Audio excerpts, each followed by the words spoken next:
होली हंस में एक बार फिर से आपका स्वागत है, स्वागत है, स्वागत है। आइए आज सुनते हैं जादू मंत्र का दर्पण। बाबा पूछ रहे हैं, इस अव्यक्त मिलन के मूल्य को जानते हो? बाबा से जो अव्यक्त मिलन मनाते हैं उसके मूल्य को जानते हो? बाबा पूछ रहा है। अव्यक्त रूप में मिलना और व्यक्त रूप में मिलना दोनों में फर्क है। सामने सामने मिलना और अव्यक्त स्थिति में मिलना, जो शरीर दिख ही नहीं रहा उस वैसे मिलना और शरीर के साथ मिलना, दोनों में अंतर है। अव्यक्त मिलन का मूल्य व्यक्त भाव को छोड़ना। तो अगर बाबा से अव्यक्त मिलन मनाना है, परमात्मा क्योंकि अव्यक्त है और उससे मिलन मनाना है तो हमें भी अव्यक्त होना पड़ेगा। तो बाबा ने बोला अव्यक्त मिलन का मूल्य है व्यक्त भाव को छोड़ना, यानी अपने शरीर के भान को त्यागना होगा। यह मूल्य जो जितना देता है उतना ही अव्यक्त मिलन का अनुभव करता है। अभी हर एक अपने से पूछे कि हमने कहाँ तक और कितना समय दिया है। वर्तमान समय अव्यक्त स्थिति में स्थित होने की आवश्यकता है, लेकिन रिजल्ट क्या है यह हर एक खुद भी जान सकते हैं और एक दो के रिजल्ट को भी अच्छी रीति परख सकते हैं। इसलिए अव्यक्त स्थिति की जो आवश्यकता है उनको पूरा करना है। क्या आवश्यकता है? अव्यक्त स्थिति की परख आप सभी के जीवन में क्या होगी ये मालूम है? फिर से बाबा ने एक प्रश्न किया कि अव्यक्त स्थिति के परख आप सभी के जीवन में क्या होगी वह मालूम है? जो अव्यक्त मिलन जितना ज्यादा मनाओगे तो उस सब से क्या होगा? उनके हर कर्म में एक तो अलौकिकता और दूसरा हर कर्म करते कर्मेंद्रियों से अतीन्द्रिय सुख की महसूसता आएगी। उनके नयन चैन, उनकी चलन अतीन्द्रिय सुख में हर वक्त रहेगी। अलौकिकता और अतीन्द्रिय सुख की झलक उनके हर कर्म में देखने में आएगी, जिससे मालूम पड़ेगा कि ये अव्यक्त से व्यक्त स्थिति में स्थित हैं। व्यक्त स्थिति से अव्यक्त स्थिति में स्थित हैं। अगर ये दोनों ही चीजें अपने कर्म में देखते हो तो समझना चाहिए कि अव्यक्त स्थिति में स्थित हैं। कौन सी दोनों चीजें? अलौकिकता और अतीन्द्रिय सुख का अनुभव। अगर नहीं है तो फिर कमी समझ पुरुषार्थ करना चाहिए। बाबा ने समझानी भी दी है साथ में। अगर ऐसा नहीं है तो फिर पुरुषार्थ करना चाहिए, उस कमी को सुधारना चाहिए। अव्यक्त स्थिति को प्राप्त होने के लिए शुरू से लेकर बाबा एक स्लोगन देते हैं। कौन सा स्लोगन है? अगर वह याद हुई है तो कभी भी माया से हार नहीं खा सकते हो। ऐसा सर्वोत्तम स्लोगन हर एक को याद है। कौन सा है? मन मना भव। लेकिन पुरुषार्थ करते करते जो माया के विघ्न आते हैं उन पर विजय प्राप्त करने के लिए कौन सा स्लोगन है? बाबा ने कहा मन मना भव। तो स्लोगन सभी को याद है, बाबा की संतान तो सभी हैं। लेकिन जब माया विघ्न डालती है, स्वर्ग का स्वराज्य लेने में हमारे विघ्न डालती है, तो उस पर विजय प्राप्त करने के लिए बाबा ने कौन सा स्लोगन दिया है? बाबा ने कहा स्वर्ग का स्वराज हमारा जन्म सिद्ध अधिकार है और संगम के समय बाप का खजाना भी हमारा जन्म सिद्ध अधिकार है। ये स्लोगन भूल गए हैं। अधिकार भूल गए हो तो क्या होगा?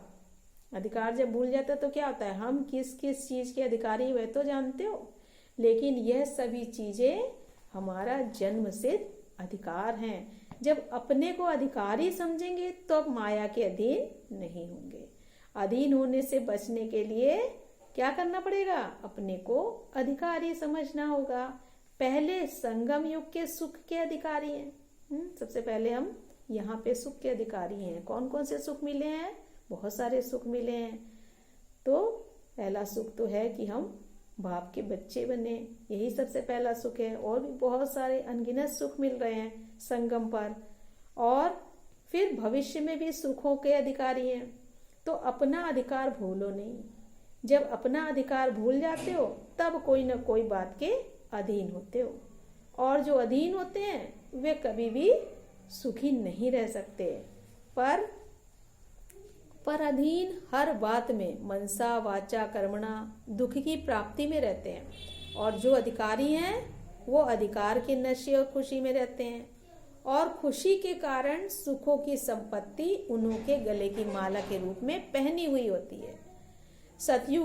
सतयुगी सुखों का पता है? सतयुग में खिलौने कैसे होते हैं? वहां रत्नों से खेलेंगे। आप लोगों ने सतयुगी सुखों की लिस्ट और कलयुगी दुखों की लिस्ट तो लगाई है, लेकिन संगम के सुखों की लिस्ट बनाएंगे तो इससे भी दुगने हो जाएंगे। क्या बोल रहे हैं बाबा? या आप लोगों ने सतयुगी सुखों और कलयुगी दुखों की लिस्ट तो बना ली है, लेकिन संगम के सुखों की लिस्ट बनाएंगे तो इससे दुगने हो जाएंगे। वहीं सतयुग संस्कार अभी भरने हैं। जैसे छोटे बच्चे क्या करते हैं? सारा दिन खेल में ही मस्त होते हैं, कोई भी बात का फिक्र नहीं होता है। इस रीत हर वक्त सुखों की लिस्ट, रत्नों की लिस्ट बुद्धि में दौड़ाते रहो, तो एक पल के लिए भी दुखों की आगमन नहीं होगा। इन सुखों रूपी रत्नों से खेलते रहो तो कभी भी ड्रामा के खेल में हार नहीं हो सकती। चाहे कैसी भी परिस्थिति हो, कभी भी दुखी नहीं होंगे। अभी तो कहाँ कहाँ हार भी हो जाती है ना। बाप का स्नेह बच्चों से कितना है? बाप दादा का स्नेह अविनाशी है और बच्चों का स्नेह कभी कैसा रहता है, एक रस नहीं रहता है। कभी तो बहुत स्नेहपूर्ण देखने में आते हैं, कभी स्नेह की मूर्ति के बजाय कौन सी मूर्ति दिखाई पड़ती है? संकटमयी। अपने मूर्त को देखने के लिए अपने पास क्या रखना चाहिए? बाबा बोल रहे हैं क्या रखना चाहिए? दर्पण। कौन सा दर्पण? दर्पण तो हर एक के पास है। मन दर्पण। अगर दर्पण होगा तो अपना मुखड़ा देखते रहेंगे और देखने से जो भी कमी होगी उसको भी भरते रहेंगे। अगर दर्पण ही नहीं होगा तो कमी भी भर नहीं सकेंगे। इसलिए हर वक्त अपने पास क्या रखना है? दर्पण।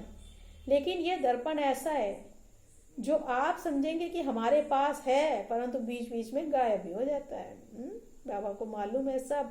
जादू बंद का दर्पण है ना ये। बाबा ने कहा ये कौन सा दर्पण है? जादू बंद का, जो गायब भी हो जाता है, एक सेकंड में गायब हो जाता है। दर्पण कैसे अविनाशी कायम रख सकता है? बाबा बता रहे हैं कि इसको अगर सदा के लिए कायम रखना है तो उसके लिए क्या करना पड़ेगा? उसके लिए मुख्य क्वालिफिकेशन कौन सी होनी चाहिए? जो अर्पणमय होगा उसके पास दर्पण होगा। तो बाबा ने क्या बताया? जो संपूर्ण अर्पण होगा वही इस दर्पण को सदा काल के लिए अपने पास रख पाएगा। अर्पण नहीं तो दर्पण भी अविनाशी नहीं रह सकता।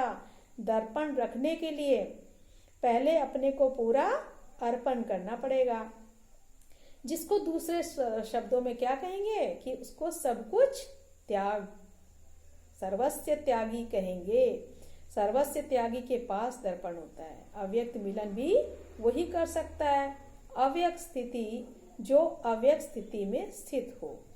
तो अव्यक्त मिलन भी कौन कर सकता है? जो अव्यक्त स्थिति में स्थित रहता है। तो अगर परमात्मा से मिलना है तो दो बातों का ध्यान रखना होगा, दर्पण और अर्पण। तो आप सभी इस बात को मनन करें और निश्चय करें कि हमें क्या करना है। अच्छा, ओम शांति।